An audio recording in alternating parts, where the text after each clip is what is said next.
aya ni amadolari 50 yo muri Canada, fashe ndayazingazinga uku nguku muhamubona ndi kuyazingazinga. Arasa nkaho utobuki yamenye uko yarameze. Nigihe nogerageza kuyarambura biragaragara kuko haciyemwe imirongo kandi yahinduye isura yarafite mbere yuko nyazingazinga gutya. Ariko uribaza kuko agaciro kawe se kahindutse? Oya, agaciro k'aya mafaranga kagumye uko kangana. Ibi bikubera ikimenyetso kuko ibibazo uhura navyo ntibihindura agaciro kawe, ntibihindura uwuriwe uw'Imana yakuremye.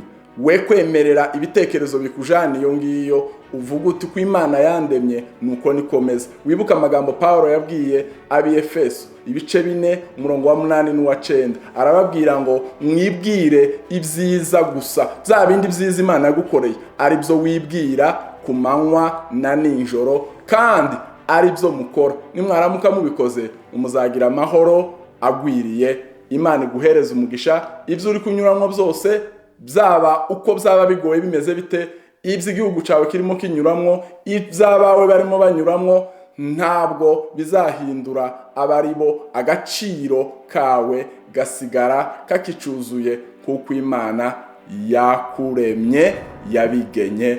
Urakoze cyane.